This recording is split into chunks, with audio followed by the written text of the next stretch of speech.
Hi, welcome to another episode of the Carolyn Glick Middle East News Hour. I'm really thrilled this week because we're joined by a very special guest, member of Knesset Amichai Chikli from the Yamina faction. And first of all, honorable member of Knesset Amichai Chikli, say hello to our audience. Hello, good evening, everyone. Good evening, Caroline. It's a pleasure to be here. We're so glad to have you here.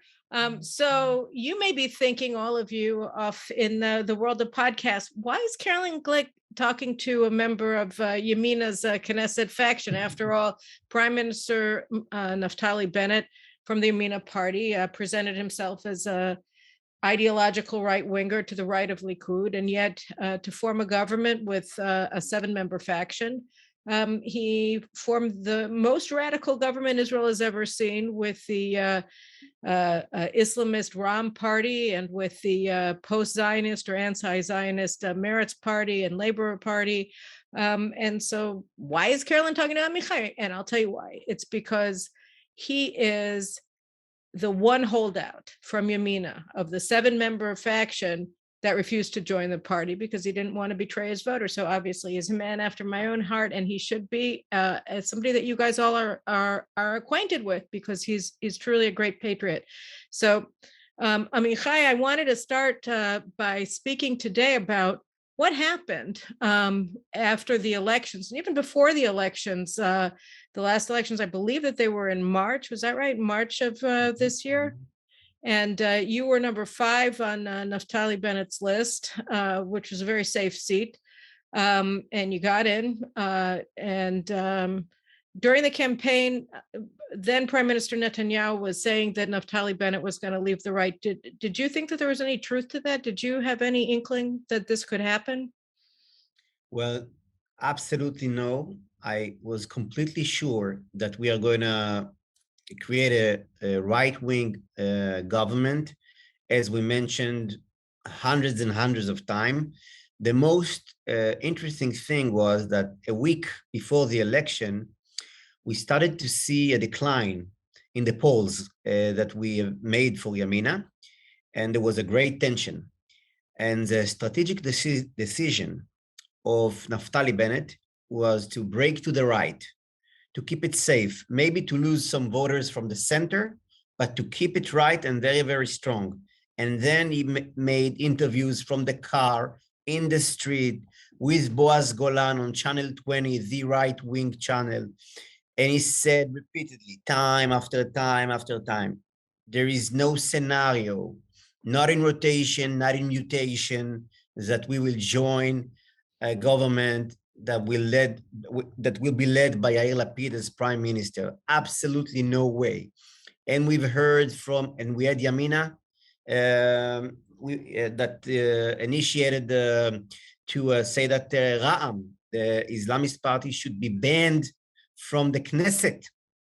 So they went to the committee that deals with these issues and said that's a pro-terrorist list.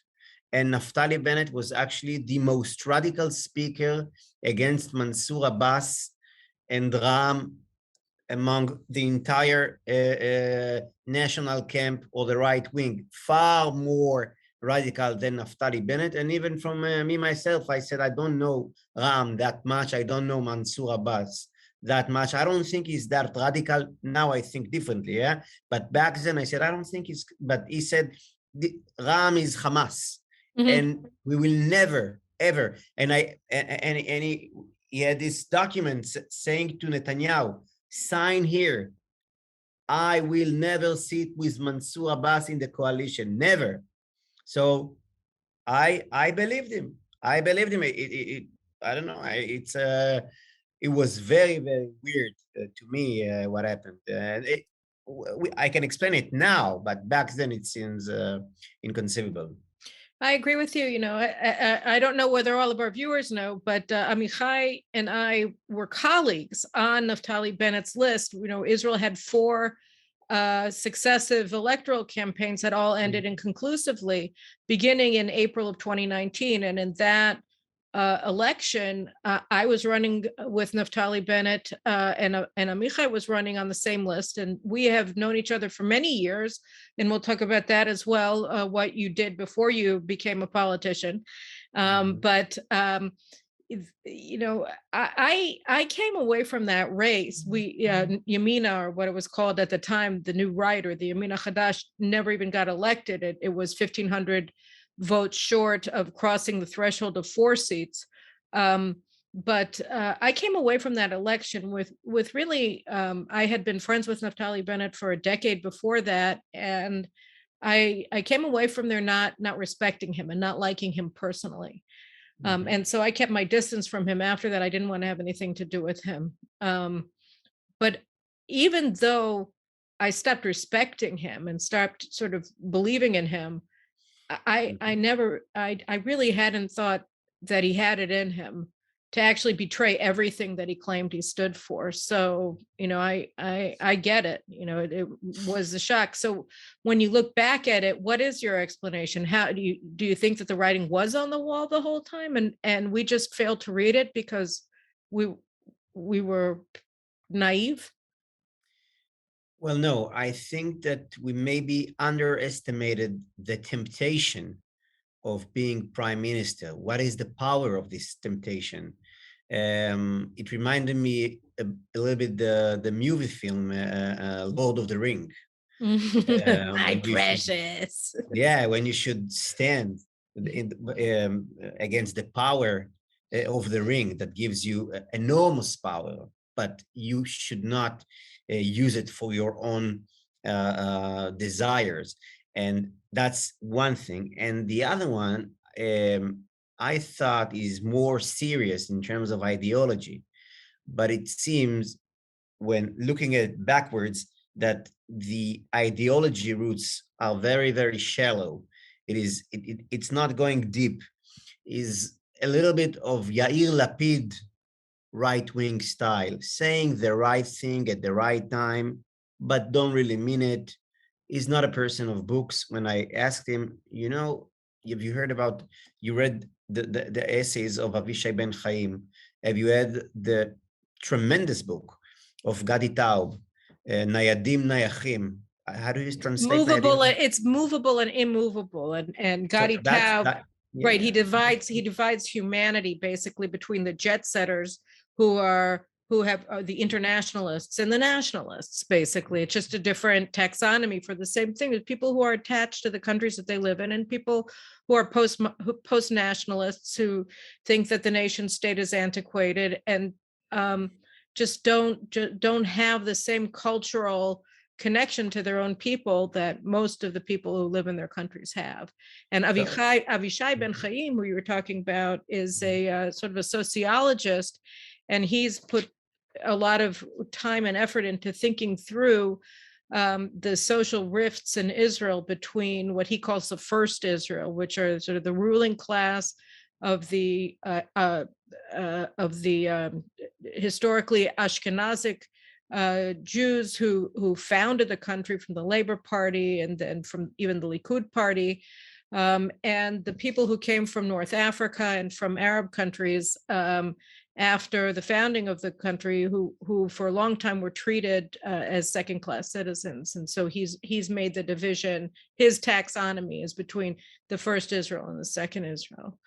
So I told Naftali Bennett, look, even if you're not agree with Avichai Ben Chaim totally, or Gadi Taub totally, their perception, their views, which pretty much fit to one another, and they create a more wider and deeper picture of Israel political, socio-political reality. These are very important ideas. Do you get these ideas? What do you think about it? And then he said, I don't care about Avichai Ben Chaim and Gadi Taub. And I said to him, look, even if you don't agree with them completely, don't underestimate their ideas. It is very, very serious if you want to understand what's going on. And when I realized that you really do not respect them, you do not respect their ideas, the views, I understood that we have a serious problem. And that was after the election, when there was a dilemma whether to go to this center-left government or to go to the opposition with the Likud. I don't know. I think you're right. I think he's very shallow, and I think you're right. Also, that's actually a good comparison of him being the right wing version of Yair Lapid, because Yair Lapid, Gadi calls him a postmodern politician. That words have no meaning, ideas have no meaning, and it's all just sound bites and whatever sounds good. It's all about right. It's all image making. It's all sound bites. It's what makes you sound smart. It makes you look smart. And I remember I used to think back when Yair Lapid was writing for the newspapers here. He's the head of the Yesh Atid party, which is the largest faction in the government. He's going to take over from Naftali if the government survives in 2 years or a year and a half and be the prime minister. And he's now the foreign minister. And it's essentially this is his government, and Naftali with his 6-member faction is just a figurehead. And that also, by the way, goes to your whole concept of the Lord of the Rings, right? I mean, you get the Ring of Power, but basically you're a slave of the dark forces. And here with Naftali, I mean, nobody respects him. They just published on the news this evening that Joe Biden has refused to take his calls for the past 3 weeks while these crazy negotiations with the Iranians are going on in Vienna, and some very serious things are happening here. Naftali can't get the U.S. president to speak to him, and he can't get his cabinet to agree with any of his policies on Corona, so he just goes after the weak guy, and it's really stunning. I mean, he has the title, but he lacks the power, absolutely. The political power to do anything. I mean, do you think that he could have foreseen this? Did you foresee just did you talk to him about what a weak prime minister he would be if he formed the government? Yeah, look, the day after the election, I wrote on Twitter a story from the Gemara. It was very popular, thousands of likes on this Gemara story about the long. The Gemara, by the way, for those of you who are unfamiliar, is the Talmud. Yeah. It's Jewish oral law. So there's there's a guy, and he's going into a city, and there's a child sitting on a rock, and he asks him, "How can I get to the city in the fastest way?" And then the boy says, "There is the short and the long way, and there is the long and the short way." And Naftali Bennett picked the short and the long way. That's exactly what happened. And we had a conversation, and I told them, look, you're going to have the title of prime minister, but it would be fake. Would you be able to say to Lieberman to obey to your policy? No way. Would you be able on foreign policy to make sure that Yair Lapid will obey your policy when he's twice or 3 times the power of Yamina? Benny Gantz is stronger than Yamina. Ra'am, if they're out, you don't have a government. So you are basically, you got nothing to do. It just, that's not the rules of the game. You must have a massive support of public opinion in order to be a prime minister. You cannot be a prime minister in a functioning democracy with 7 seats in the Knesset. It just doesn't work. And what did he say to you when you said that to him? I mean, obviously he didn't agree because he did it, and now he's a powerless prime minister with 6 seats. The way he thinks is, he sees the target, and the target is clearly Naftali Bennett, prime minister. It is a personal target. And then he arranged the reality around this target. That's it. Everything should fit his own personal target. Got nothing to do with ideology. Nothing. That's exactly what happened. When you told him that you weren't going with him, what was his response? So he was furious, but you told me that you will support us no matter what, I said, sure, I would support you, but I'm supporting you based on whatever you said before, based on your ideology. I truly supported you.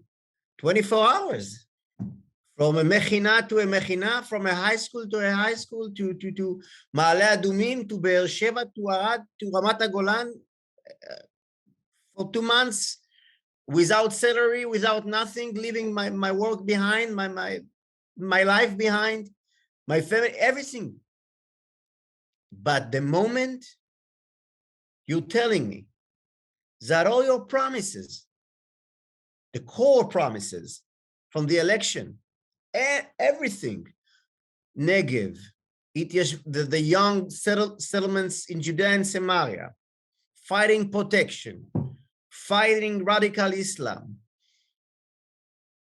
and you're saying that's all will move away, national issues will move away, and we will create this kind of kumbaya, let's sit together, everyone, and I'm sorry, that's not my ideology, and that's, as far as I remember, that's not your ideology, so I cannot follow you now.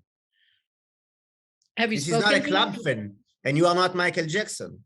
You are a political leader.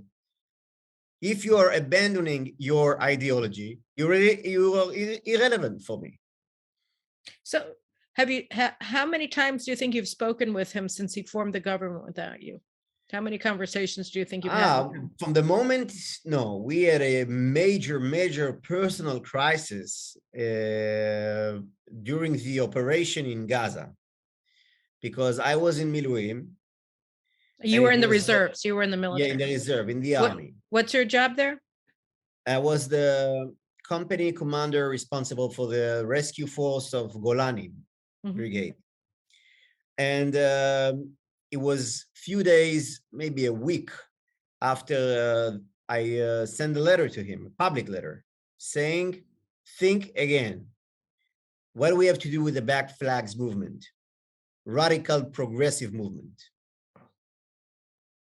What about all our promises? What about us joining the banning of the... You did this from reserve duty, or did this when after the operation was over? Beforehand. It was the morning after the ultimatum for Netanyahu to form a government has passed away, and then I said, okay, so now it's in Lapid's hands, so I'm sending the letter, and then there was the operation Miluim, and then he asked me to meet personally, and he says I couldn't meet him straight away, so after the operation we had a meeting straight after the operation, and then he said this center-left Ra'am-based coalition is irrelevant, it's off the table. I promise you, I have only one request: do not speak on the media at all. I told him, okay, I won't speak. And, you know, it was a big buzz because of the letter, and the media was, they wanted to interview me 24/7. It was really the mess. And then I said, okay, I'm not speaking to anyone. I took one interview on the Saturday night show about the operation and said, okay, it's a little bit better, it's not okay. I said, okay, I'm sorry. And then after a few days, I saw on Telegram a push from the journalist Amit Segal saying he's Israel's top political reporter. That the negotiation for center-left Ra'am-based coalition is very, it's moving ahead. It's really advanced. And I said to Naftali on WhatsApp, you lied to me in the most aggressive way possible. Pure lie.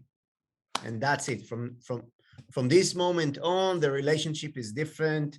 And I said, okay, I have no trust in Naftali Bennett. I don't see him as a man of a word that I can trust on the personal level, not just the national level. Right.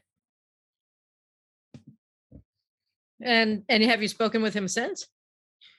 Only once. It was related to the bill of citizenship. It was a very dramatic night in the Knesset. I originally supported the bill. banning Palestinians from uniting families with Arab families in the Negev or the Arab sector. It is a very important bill that was formed back in 2003, if I'm not mistaken, after the Intifada. And I said it even on the radio, I will vote with the coalition for the bill, 100%. I don't care about the opposition and what they think, and I will vote with the coalition for the bill. But then two things happened. First, they turn it into a trust, no confidence vote. Yeah, so I said, okay, that's basically to vote against my belief. I'm against the government and I'm not going to go back from it. So that was one major problem. And the second one was the negotiation that started around 11, 12 until the middle of the night, until 3 a.m. And we had a very foggy information about what's going on in the negotiation with Ra'am and Meretz. We knew that they said that the bill should be changed in 90 days from the vote, and the changes will be made with the agreement with the Ra'am and Meretz. The two anti-Zionist factions in the government. Yeah. And let me just give our viewers just a second an overview about the citizenship law. So the thing is that in the 1990s, under the aegis of the Oslo peace process, you had tens and tens of thousands of Palestinians who were receiving Israeli citizenship by marrying Israeli Arabs. And a lot of these were fake marriages, or they were polygamous marriages with the Bedouin in the Negev. And so men have, multiple wives. And it was a way of massively increasing the Israeli Arab population in an attempt to overwhelm Israel. And another aspect of it, which was the main subject of the law and the amended citizenship law, was that it was a security threat, because over a period of those 2 years where we were having massive terrorism attacks by the Palestinians against Israelis, you had a disproportionate number of Israeli Arabs that were involved in these terrorist attacks, who were the children of Palestinians who had been the progeny of these mixed marriages between Arab Israelis and Palestinians. And so the then Interior Minister, Eli Yishai, got the government to amend the law, but it was a temporary amendment that has to be updated or reapproved by the Knesset every 6 months. So since then, until Naftali Bennett founded this government with the Hamas Islamist Party and with the Meretz anti-Zionist Party, we always had governments that and coalitions in the Knesset, which were 61 plus votes, that were all Zionist, and there was no question that it would be automatically passed. But the big test of this government was that it doesn't have 61 Zionist votes, and therefore it can't pass the law without help from the opposition. And so that was the thing. And initially the promise had been that it would be passed as it is, as it has been since 2003. And then what Amichai is telling us, the wranglings at the last minute of what was supposed to pass. So go on. Yeah, and they agreed that they will give immediately 3,000 license authorization to Palestinians who are already in Israel, but they don't have any status. They're illegal. Yeah. So the most interesting thing about this bill is that basically, okay, so you failed one vote, but you can bring it to the Va'adat Sarim Lechakika, the you can bring it to the cabinet. You can bring it to the cabinet secretary's legislative. Every Sunday. But it's basically in Israel, it's a weird thing, but most of the legislation in the Knesset is actually originated in this ministerial committee on legislation because of the parliamentary system. So most of it all goes through the coalition, and so it's this weekly meeting that they have where they go through the legislation that they want to advance through the Knesset legislative process. So this committee sits together every Sunday, and they are bringing the laws. And Ayelet Shaked mentioned the day after, oh, if Chikli would have told me the truth, which I told her, by the way, at the middle of the night, I'm not going to support. I didn't decide whether to not vote or against, but I said, I'm not going to support the law. That's for sure. And then she said, unless Chikli, I would take someone from Ra'am because they didn't vote everyone. One member of Knesset from Ra'am, and we will pass it easily. But months have passed, and they never brought the law again. Why? Because Ra'am said, you didn't did your part in the agreement. You didn't authorize all these Palestinian families as you promised us, and now we're not going to vote with you on this bill. So they have a huge problem, and they need the opposition, and hopefully we will pass the bill with the opposition, and without Ra'am, we'll see what's going on in the future. But that was the last conversation with Naftali Bennett. Well, unfortunately, it's understandable. My last conversation with Naftali Bennett was also prior to his big break, and he just lied to me, and like he lied to you. And after that, I saw absolutely no reason to reach out to him, because how can you? I mean, even if he tells you what you want to hear, you can't believe him. I mean, he's got no word anymore.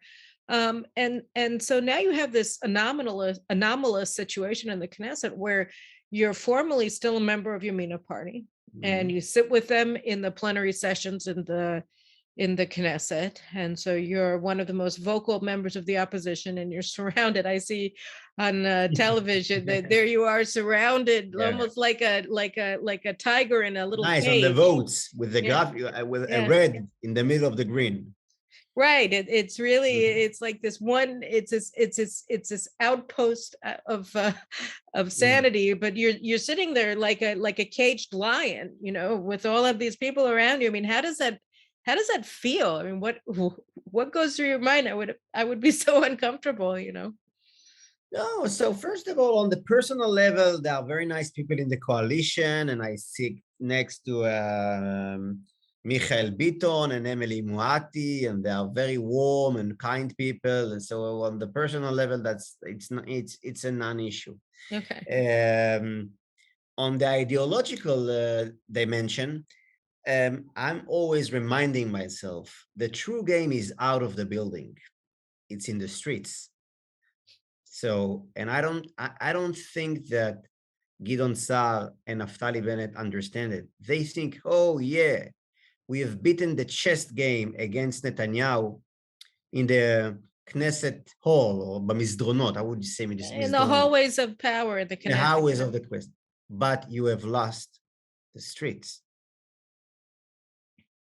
So, you certainly have gained them, but I mean, because people rightly feel betrayed. But you get government funding, you get government jobs, you get lots of goodies that you get to pass out. Nice car. You have this like police stuff on the head of the car, or chakalakot.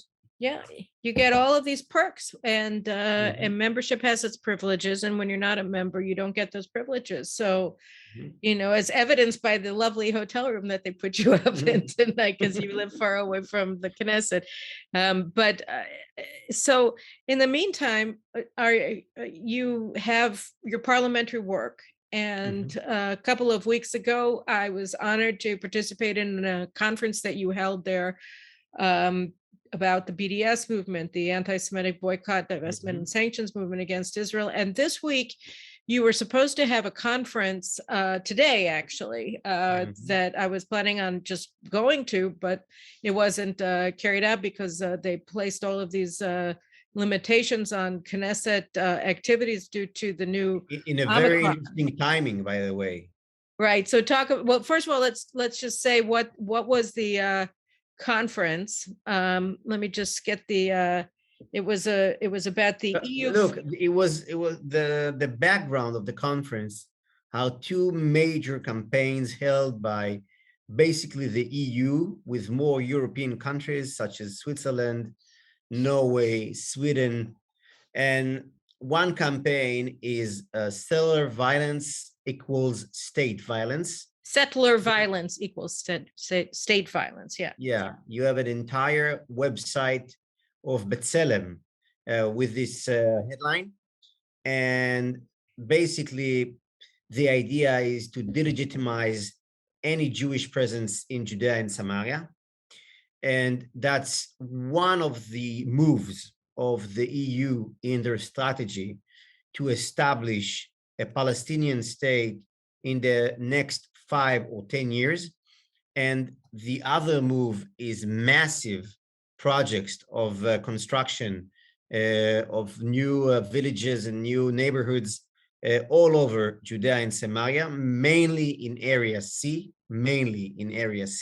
And that's the other part of it. It's like a flank move to delegitimize any Jewish presence in Judea and Samaria, to build heavily for the Palestinians. Basically, if you take the EU out of the conflict, the Palestinian Authority would be finished in several months. They have no power on the street. The power is or the big tribes, the big Hamulot, like Ja'abri and Hebron, or Hamas.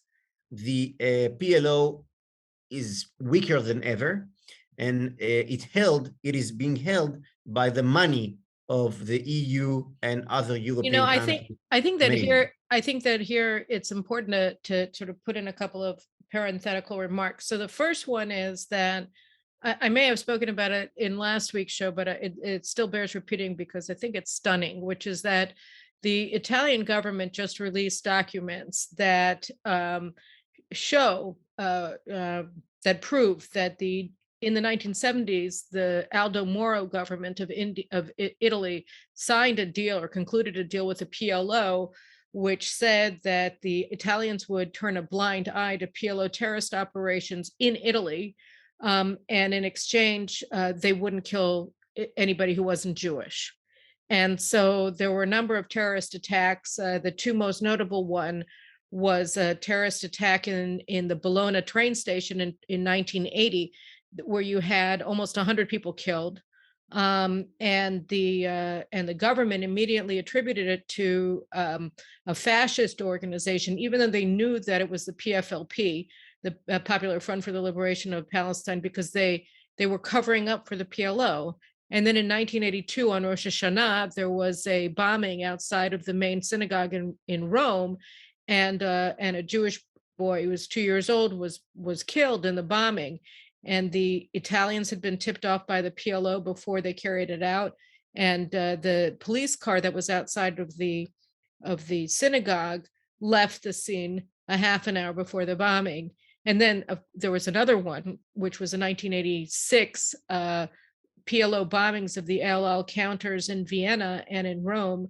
And here too, the Italians were tipped off ahead of time. And here too, they did nothing. If you add to that the 1985 hijacking of the Achille Lauro ship, cruise ship. Wow. So actually, I started with 2 and I've reached 4 already. And the Italians turned a blind eye to all of these things. And the Germans had similar deals, and the French as well. And the point is that going very, very far back, the PLO has operated in partnership in various forms with the EU. And what we've seen very clearly over the past 20 years, since the Palestinians began their terror war against Israel at the end of when they refused to make peace at Camp David in July of 2000, is that the major actor in a very key aspect of the PLO's operations, their political war against Israel, is the EU, that they've been funding to the tune of hundreds of millions of dollars, these very radical NGOs that are both either Israeli or Palestinian, and that are carrying out concerted campaigns to delegitimize Israel's counterterror operations, to delegitimize the Israeli military, to delegitimize Israelis who live in Judea and Samaria, and unified Jerusalem, and what Amichai is saying. So their latest campaign, there are two basically. The first one is settler violence. And if you Google the term settler violence, I did before having this conversation with Amichai, you see just dozens and dozens of pages. They're all from left-wing websites, whether it's Peace Now or B'Tselem or any number of other ones. And they're all sort of following the same talking points. And lo and behold, if you go to the government registrar of nonprofits or to NGO Monitor, which is an organization that monitors this stuff, you see that all of these organizations are funded, and their specific campaigns against settler violence are funded by EU member nations. And last month at the Knesset, in late November, the Apartheid. Right. Oh, it's right. Oh, so that was the first one, is settler violence. And the second one is to call Israel as an apartheid state. And the convergence between the two, of course, is that they want to delegitimize Israel completely, our very existence. And that's been ongoing since Israel will be delegitimized as a Jewish state. Judea and Samaria will be delegitimized from Jewish presence, physical presence. And that's exactly the vision of the most radical Arab parties. And this is nothing less than a war held by diplomatic means and a lot of money, but it's a war. And my goal was to create an event that says, okay, I'm not going to play the game that the EU got nothing to do with it, and they are just a friendly state or organization. And I'm saying, okay, if you are funding B'Tselem and you are funding Breaking the Silence and you are funding campaigns saying that 500,000 Jews that lives in Judea and Samaria are all violent, including me. Yeah, and Israel is an apartheid state. That's not being a friend. That's not diplomacy. That's a huge problem. And even if you look at the violent clashes between settlers and Arabs in Judea and Samaria, you would see a pattern. There would be radical left organizations coming mainly on Shabbat morning, because it's like their volunteer time. Yeah, that's their Truma LaKehila, their contribution to community. So they would take the car from Tel Aviv, some radical left fanatics, and they will go to Susia or to Itzhar, and they will, following with Palestinians, they will attack settlers or settlers' property, and then if settlers will fight back, they will put it on video, and then they will say, hey, settlers violence, oh my God. That's usually the case. And yes, we do have some, let's say, asavim shotim. Yeah, we have some radical groups that we need to deal with, and we are against any form of violence coming from citizens whatsoever. But this is so tiny and so small portion of the majority, the vast majority of the settlers. So it's ridiculous to go with this campaign, especially when you see the Palestinian violence, throwing stones, hundreds of cases, and Molotov's attacks, and fighting. It was last week, it was insane. At the beginning of the week, we had a minister from the Labour Party saying, oh yeah, we have a problem with settler violence. And he said it to the deputy of the foreign minister of America. It was insane. The Undersecretary of State Victoria Nuland, who is no friend of Israel. So I said, what? No, it's actually worse than that. I mean, I think that we have to underline just how bad it is. So you have this massive propaganda campaign. You have Jews being sort of prodded to respond, like they're goaded into violence by the very people who are carrying out violence and who are legitimizing Palestinian terrorism. So they provoke Jews on the Sabbath and religious Jews. And then if the Jews dare to defend themselves, they're there with their cameras, and Jews aren't allowed to use cameras on Shabbat, observant Jews. So they can't be, there's no equality here. You can't do anything to defend yourself on camera on Shabbat. And then they come and they provoke these fights. Then they use them to both incite against and to incriminate innocent people who they've been harassing. And this is a huge international campaign. It's being funded to the tunes of millions and millions of dollars and euros, not only by the EU, but by places like the New Israel Fund, the Ford Foundation, and other American NGOs and charitable foundations, radical foundations. And then you have the number 3 person at the State Department, the Undersecretary of State, Victoria Nuland, came to Israel. She met with the police minister, the Minister of Internal Security, Omer Bar-Lev, who himself is a radical leftist, and complained to him she wanted him to tell her about settler violence. So this imaginary story, this provoked violence, which is, as you say, marginal to begin with, and it's nothing in comparison. I mean, I'm just looking at the data now. You know, in 2020, there were 1,500 instances of rocks being thrown at Israelis in Judea and Samaria. I mean, there are only 365 days in the year, so you're talking about, on average, about 5 rock attacks a day. You have 229 attacks by Molotov cocktails, so that's, you know, once every day and a half. You have 31 instances of shooting instances. You have 9 stabbings.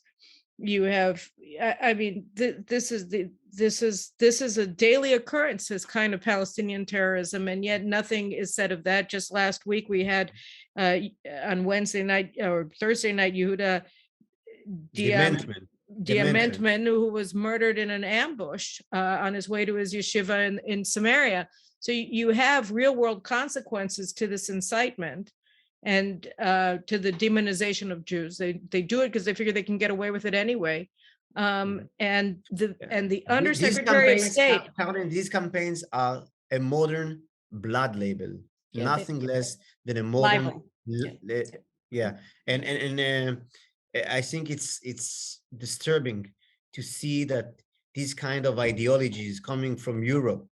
I thought we had enough with anti-Semitism coming from Europe, but the reality is that it's not over yet. And that was the idea of the conference, to say, yes, we want to be friend with the EU. Yes, we want to be friend with Norway, with Sweden, with Swiss. We want to be friend, but friendship means stop promoting these lies, this fanatic agenda, pro-Palestinian, radical, anti-Semite agenda. What's wrong with you? You know, it's so disturbing. And so what happened, though? I mean, first of all, so at the beginning, there was a huge pressure to put the words, the EU, out of the name of the conference.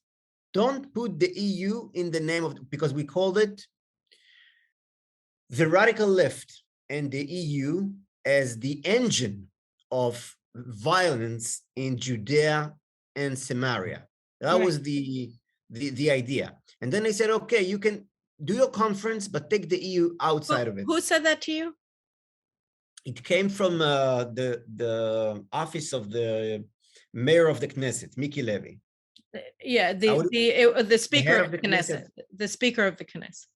Dover? No, it's not the Dover. No, but it's the English term, it's like Nancy Pelosi is the Speaker of the House, but that doesn't mean that she's the spokesperson. Whatever, the Speaker of the Knesset. Okay. So, and there was a very, let's say, it was not just him, but it was also the conference department of the Knesset saying, oh, we don't want to deal with the Europeans. We want to be on the safe side. And I said, I'm sorry, we insist. There was a campaign in the pressure coming from the social media. natural. It was not a planned campaign. Yeah, it's just people said, what's going on? We're a democracy. And then they basically said, okay, let's do it. But then there was the corona, and they locked down the Knesset to conferences, and we could not hold the conference as planned. Even though the Knesset is in session. Yeah, and it's only in the Knesset. Yeah, the conferences all over the state. Yeah, so it's all very fishy, but I think that you're right. I mean, the EU was clearly very upset that anyone would dare to point a finger at it, and I think that that's really a key point here, is that It is. It's a big deal when you have these countries that are ostensibly friendly to Israel. And they're not at all friendly. Tuvia Tannenbaum, who I don't, have you met the author? Sure. Yes. I know him. So Tuvia Tannenbaum is a sort of a provocateur, and he and an author, and so he goes into all of these places and he presents himself as Toby, a German reporter, and he elicits all of these. He speaks perfect native German, and he elicits the truth from people who wouldn't want to tell you the truth if they knew that your name was Tuvia Tannenbaum and that you were a Jewish guy. So he wrote a book several years ago called Catch the Jew. And it was about the EU and their role in fomenting, and they're basically the principal engine of the violence here. Like you said at the outset, if it weren't for the EU, the Palestinian conflict with Israel would be dwarfed in comparison to what it is now. And it really, was something how open and candid all of these people were with him, that indeed they are at war with the Jewish state.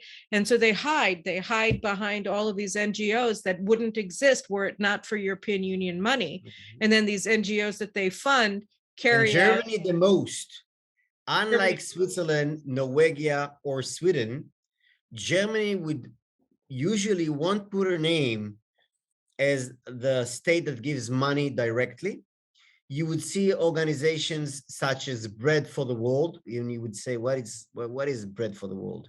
And then when you look at the website, you'd see the government of Germany is funding Bread for the World, or the Rosa Luxemburg Foundation. What is the Rosa Luxemburg? And then you look at it and you see it's one of the parties in the German Congress, the Reichstag, which is now on power, if I'm not mistaken. It's one of the coalition there. And they are the one who are behind one of the most effective organizations of the EU in Israel, Standing Together. Who is against to stand together? We are all for standing together. I personally like to bake bread, so I'm all for it. Yeah, and Bread for the World. We are all. Why not? We want bread for the world. But these are extremely, extremely radical, progressive organizations. Standing Together, they are the organization that is behind the protest against the nation bill, Chok HaLeom. Israel is the Jewish nation state law. They managed to drag the Druze to go against the law, which has got nothing to do with the Druze population, nothing against the Druze, but they made this campaign and they created a major conflict between the right wing and the Druze. And then they were standing behind the Ethiopian protest. And they connected between the Ethiopians and Black Lives Matters. Zero connection. The Ethiopians brought to Israel in the most dangerous operations with the Mossad. We didn't brought them here as slaves from Africa to serve anyone. No, I think that just because they were Jews. It was Yitzhak Shamir who said that Israel is the only country that has taken Black Africans out of Africa to liberate them. Yeah, exactly. But Standing Together organization tried to say that basically they are just like the blacks in America, and there's discrimination against them and the government is against them. and and everything that goes on South Tel Aviv with the illegal immigrants. They have at least 10 organizations, each organization around 3 million shekel to 10 million shekel budget annually. And their entire goal is to make sure these illegal immigrants would stay, will flourish here, and will create a shift in Israel demography in 10 years, in 20 years from now. And that's an entire orchestra that plays to make sure that Israel is becoming from a nation state to a cosmopolitical democracy with a progressive agenda that runs it. So I'm just looking at standing together on NGO Monitor's website, and so you're saying that that Germany is their largest donor. I don't see Rosa Luxemburg Foundation. That's really something. And the thing of it is that, you know, all of these organizations share a lot of common ground, but one of them really is that they reject that they're inherently anti-Semitic, because at the base of everything that they do is a fundamental rejection of the Jewish people's right to self-determination in our homeland, in Israel. And so, and everything sort of emanates from that. And when you look at what the Europeans are doing, they're advancing this to its logical conclusion, which is genocide, right? I mean, because they or ethnic cleansing. So you have the German government, along with France, which was a Nazi collaborationist government under Vichy, and the Norwegians also, and the Swedes, and the Danes, and so on and so forth. And it's like they've come together again to advance their work through their new proxy, which is the Palestinians. And I mean, what are they asking for? They're asking for a Palestinian state that's Judenrein. And I mean, Adolf Hitler couldn't have said, you know, couldn't have made a better proposal if you wanted to be anti-Semitic. You're saying all Jews have to be out. And by the way, incidentally, today Mansour Abbas, who is Bennett's best buddy, you know, he doesn't have a government without him. He's the head of the Ra'am faction. He said, apparently, I saw a report that as far as he can see, that all Jews are going to be thrown out of Judea and Samaria. So, you know, he envisions ethnic cleansing of all Jews from Judea and Samaria, and presumably from Eastern and Southern and Northern Jerusalem as well. So yeah, that's what we'll go to Ra'am in a second. I just to go back to the EU and this kind of organization. Just one example to understand the philosophy, the ideology behind it. So there's these UN Refugee Agency, and I got this information from the Israeli Immigration Policy Center, led by Yona Sherki, and he introduced me into a quote from the UN Refugee Agency policy paper. And that's a quote. One NGO worker argued that civil society organizations advocate a perception of universalist citizenship, where everyone should have rights. They do not see nationality issue as relevant, but publicly it is not stated.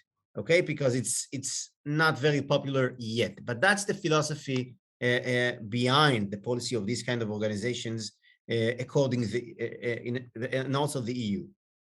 Right. Well, I mean, because the EU itself, I mean, and one of the most important books I think that's been written about the nature of the EU is Yoram Chazoni's book, The Virtues of Nationalism, where he sets out very clearly that the EU is an imperialist undertaking. It's an imperialist enterprise, and it uses soft power and money. We have no allegiance of Rome, but we are dealing with an empire. Yep, we are definitely dealing with an empire, and their first target is Israel, because the paradigmatic nation state is the nation of Israel. I mean, if Israel doesn't have a right to exist, and the Jews were the first nation to ever define themselves. We did it at Mount Sinai. with our own law, with our own history, and with our own land, with borders. And if Israel isn't a nation state, then no one is a nation state. And you know, obviously there are parallel battles being fought in the United States. There are parallel battles being fought within the EU itself against countries like Hungary and Poland and the Czech Republic, that are fighting because they wanted their sovereignty when they were living under the imperial Soviet Union, and they finally got it. And now, as subjects of the European Union, they're being they're being required to give it up again, and they don't want to. So, you know, you see that it is a larger thing, but the fight against Israel, I think, is central to the fight. And you know, obviously, you also have historical European anti-Semitism at play here, but Israel is the apotheosis of the nation state, to use another fancy word. I mean, we are the nation state. And so if you are able to destroy us, if you're able to convince the Israeli government to commit suicide, which may happen with the current one, and maybe when we follow it up with Ra'am and what you view as the significance of their participation in this government, then you're done. Yeah. So maybe Israel, as you mentioned, it's the fortress of nationalism in the region, and also in Europe and in the world. Israel is an exception, and Zionism is maybe one of the most successive nationalist projects in the history. Yes, successful project in history. So back to Ra'am. And when you speak about Europe and Ra'am, it's remind me of the term, the green and red axis. So the red is the progressive, which is like the new form of communist, socialist ideas and imperialist ideas. And then you have the green. The Greens are not the Arabs. The green is the Ikhwan, the Islamic Brotherhood. Muslim and Brotherhood. They work, the Muslim Brotherhood, and they work together. And I mean, Saudi is not a good example because it's not ruled by the Ikhwan. And Bahrain, Morocco, and the U.A.E., they are not good examples. They are not run by the Ikhwan. That's the moderate Sunni alliance. Maybe it's not a formal alliance, but that's an alliance. But you have, it's also tribal leadership as opposed to religious, and they make alliances with them. But the thing that predominates in all the society are the tribal allegiances. So when the tribes have an interest in being aligned with Muslim Brotherhood, they are, and when they no longer have an interest in that, then they seek its destruction. And maybe one of the most fascinating things that happened is because of the Abraham Accords. The major thing is that there is no Arab-Israeli conflict anymore. It just does not exist as a term because it collapsed. But we do have a very deep conflict with Hamas, with the Ikhwan, and with everyone that supports Hamas, just like the sheikh that was recently released from prison, Raed Salah. Raed Salah is basically the leader of the national Islamic movement in Israel, which is the most radical, extremist, Islamist political power on the Arab street. Basically, Ra'am is part of the southern part of this movement. But it was fascinating to see that the head of the southern movement, Mahmoud Da'abbas, went to visit recently, 2 days ago, Raed Salah, and also members after he got released from prison, and he was in prison for inciting the murder of 2 Israeli policemen on the Temple Mount. Druze policemen. Al-Sitawi and Kamil Shanan. So we see that after the last operation in Gaza, Shomer HaChomot, Guardian of the Walls. Yeah, so we see a very interesting process where you have Hamas and the Islamic movement in Israel, they are joining power together, and they work together. And they're not ashamed to admit it, because the response of Israel this time was very weak towards violence that came from the Arab street. So they now think that everything is okay and they are on power. But I believe that the next event with the Arab population in Israel is going to be far, far more radical than what we've seen so far. Sure. So now Ra'am is playing a very, very wise game. On the front of Ra'am list, you have Mansour Abbas, who said today, this morning, he says, we accept Israel as a Jewish state. But last evening, his member of Knesset, Mazen Ghanem, went to take photo with Raed Salah, who says that Jews are making matzahs for Pesach from the blood of Christian children. Right. And we should beat the Jews, and Islam will beat the Jews, and Al-Aqsa is in great danger, and we will fight for Al-Aqsa by any means. And the Jews are and vermin. We will die as shaheeds, etc., etc. There is absolutely no difference between Raed Salah or the ideology of Sheikh Ahmed Yassin. It is exactly the same. So you cannot really say, yes, I accept the idea of a Jewish state on Globe's conference and have your party members and the head of the Shura committee that runs Ra'am visiting Raed Salah. This is exactly what they call takia, this principle of hiding your real views and playing a game of being friendly, nice, speak moderately, smile. And they're the ones who have the command of Naftali Bennett's government. And, they're getting, just today, 140 million shekels cash for local authorities.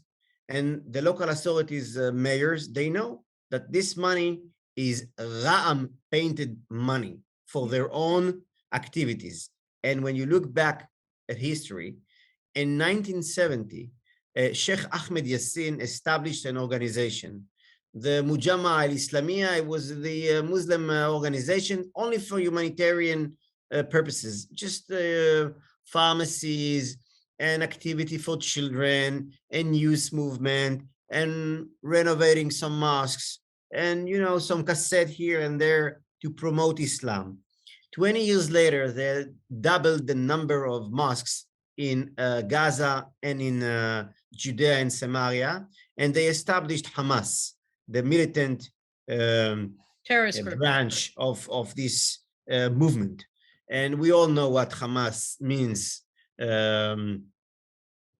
It's now what 30 years later. So it's 35 now years. like, yeah, so it's a Iranian division on the southern border and even in Lebanon. And they have nearly 100,000 missiles that are capable of reaching the vast majority. So we are repeating the same process within Israel with Ra'am party. It's exactly the same. Yeah, I agree. What do you think? We have to finish our program, and so we have two options for finishing. The first one is I never introduced you to our viewers and our listeners, who you are and where you came from. And the second thing is, how long do you think that this government is going to last? So I don't know whether we have time for both. So maybe start with the one that's more interesting to you, and then we'll go to the next one. So let's first about the power of the government, because it relates to the conversation.